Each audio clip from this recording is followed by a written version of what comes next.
the train ride down from Amsterdam to The Hague, I was reading a piece on some biologists trying to explain why the Dutch are the tallest people on Earth, which actually is quite a difficult question. But I was really enchanted to see that our planners here in this political environment have taken that into account, and this can actually go up and down.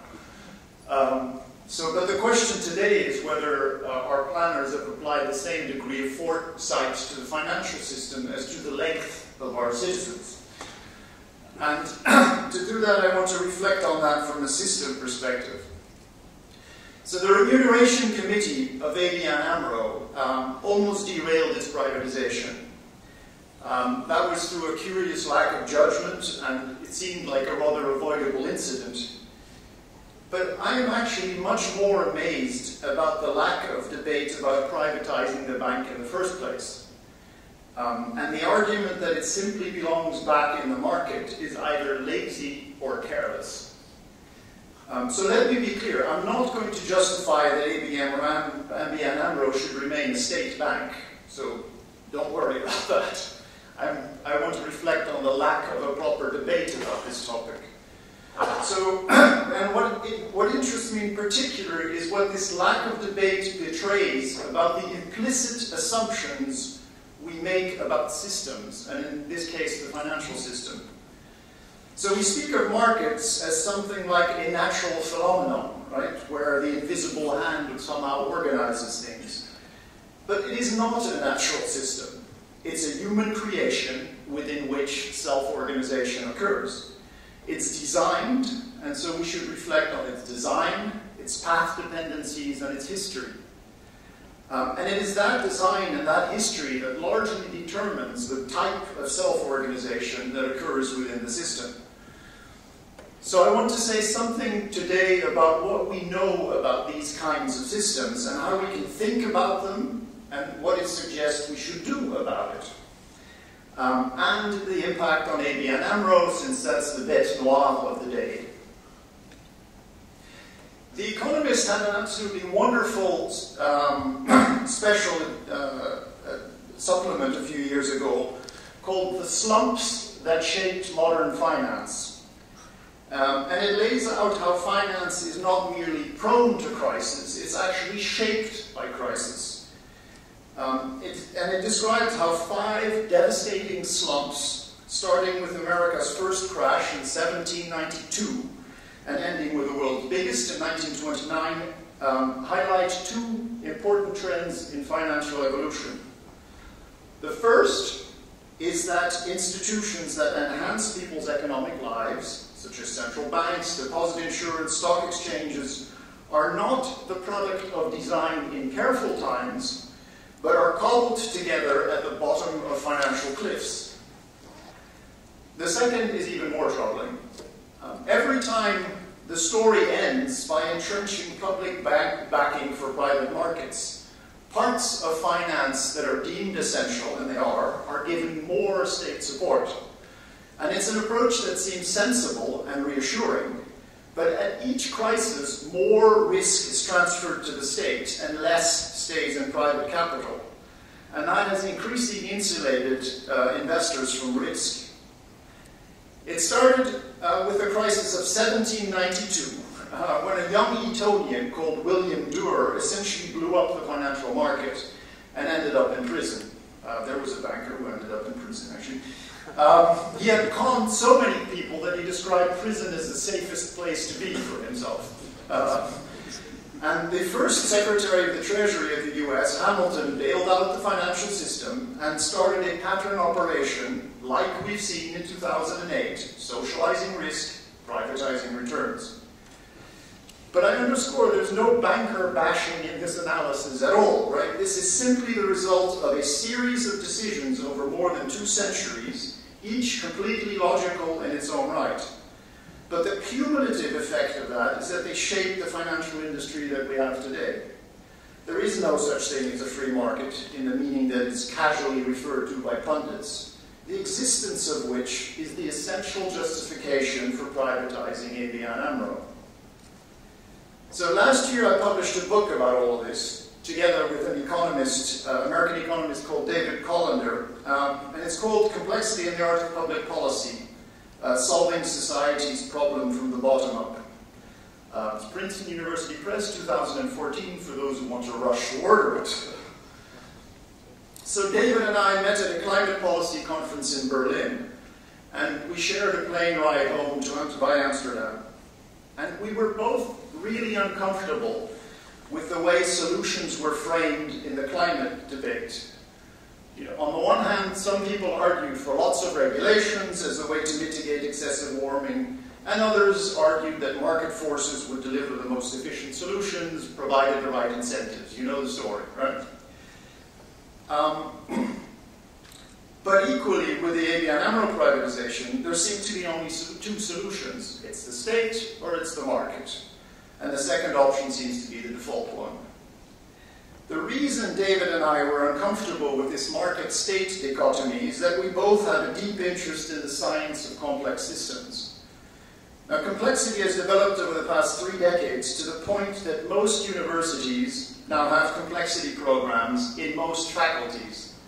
And it is one of the 2 themes of Dutch science research, in case you were not aware of that, the NVO guidelines. But it's a discipline with an uneasy name. Complexity, to many people, is a negative thing. There's a whole army of consultants who makes a living by saying, we will help you eliminate complexity. So let me help you. Plexus in Latin means a braid. So when you hear complexity science, think of a fair maiden with meticulously braided hair, or if you prefer, Julia Timoshenko with her blonde circles. So complexity is the science of braided systems or interconnected systems. So spaghetti-like structures like your immune system, a city, or perhaps a financial system. Now contrast complex with complicated. A garden is complicated and a tropical forest is complex. If you remove a flower bed, your garden is fine. It's really just a juxtaposition of plants with no essential interconnections between them. The whole is exactly the sum of the parts. In a tropical forest, plants and animals essentially depend on each other, and if you remove a few species, the whole thing can collapse. So the system's properties are defined both by the parts and the interconnections. So the whole is more in the sum than the sum of the parts, but in a scientific, not in a new age sense. Now, if I was using slides, which we can't do here, I would now put up an image of a Cuban car. So imagine a Cuban car instead of here our illustrious prince. You know, those 1950s gas guzzlers with voluptuous shapes and perhaps sprayed in pink or electric blue. So why Cuban cars? Well, the story of the science of complex systems started when Citibank sponsored a conference to come up with a better theory of finance and economics. Ken Arrow and Murray Gell-Mann, respectively Nobel winners in economics and physics, each picked a team of leading thinkers, 11 on each side. Does that remind you of something? And they assembled in Santa Fe, New Mexico to explain each other's science to each other. The conclusion by one of the physicists was that economics is like a Cuban car. Lovingly maintained, but hopelessly outdated technology. But that was in 1986. And in the meantime, much progress has been made in complexity economics, but very little impact on policy, and that's really what we tried to write this book about. We're still too often in the Cuban car era. So let's look at a couple of examples about how taking this complex system lens seriously makes a concrete difference. Imagine that the banking network is like the garden from our example. So if all your individual flowers are healthy, the garden's healthy, right? So the central gardener, or the central banker in this case, will have to watch over the health of the individual banks to ensure the health of the overall system.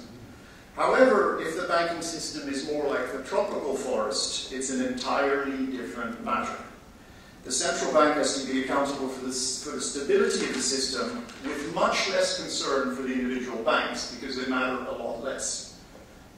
Now, some of you will say that we've learned our lesson after the 2008 crisis. But I would say two things. One, that's a terribly expensive way to learn a lesson for something that was fully known to network scientists well before 2008. The other is that those responsible for finance haven't even begun to integrate the lessons from our understanding of complex systems. For example, the bank stress tests. These treat the interconnections as simply an additional factor to the health of the individual banks. Now, from a network perspective, that misses the essential problem completely. Equally, the debate about the right leverage also pretends that our understanding of the system is such that we can know that 13% leverage is better than 4% or 40%. But that's far from the truth. We have no idea. Our models are inadequate, and that's no one's fault. It just happens to be the state of the art. But we would be well served by acknowledging that uncertainty and navigating it rather than pretending it doesn't exist. So let me give you one example from outside of finance before coming back to ABN AMRO with the theme of this story. So I'll share a secret with you. There is a way to increase road capacity in the Netherlands, for example, by 30% at virtually no cost. Maybe I won't tell you actually. So complexity scientist Dirk Helbing showed through simulations that if 10% of the cars on the road have adaptive speed control, and looking at this audience, I think many of you know what adaptive speed control is. With an audience of students, that's much less obvious. But these 10% of the cars with adaptive speed control, it smooths the traffic enough to increase road capacity by 30%. So if you change 10% of the cars every year, within a year you've got 30% extra road capacity. But why don't we do this? Well, it's because there is no culture in public policy to look at things like systems. We don't have the narratives, we don't have the words, we don't have the language to be able to describe that. So we think in terms of markets, like road pricing, or control, build more roads. So we drop back to the market-state dichotomy. And the same holds for financial markets. We don't apply the system lens. So let me give you two more examples related to banking and then come to a conclusion. There was a very interesting question which was posed, which I think is justifiable to ask, is whether bankers on average are less honest than the average population as individuals. Given the fact that a number of banks have received criminal convictions, Deutsche Bank, UBS, and etc., I think that's a reasonable question. But the question is, can it be answered? And it can be answered, and the answer will surprise you. So a number and this was published in Nature in 2014 by a number of researchers. So what they did is they took 150 bankers, people who work for banks, and said, we're going to play a game with you. They put them individually in a room where they had to flip a coin and then self-report the result in a computer. If they had heads, they would get $20. If they had tails, they would get nothing. Nobody was watching. They could self-report whatever they wanted. Now, what they did is they split this group in half. Half of them they interviewed and talked about their life, their holiday, their family, what books they valued, normal stuff about life. The other half they interviewed about financial strategies, best returns, all sorts of lingo from the banks. So they got them into a banking mindset, and the other ones they got into a life mindset. So the first group who they interviewed about life won 52% of the time. As you know, when you flip a coin, there's nothing. First of all, these people have really little understanding of statistics, but that's a different story.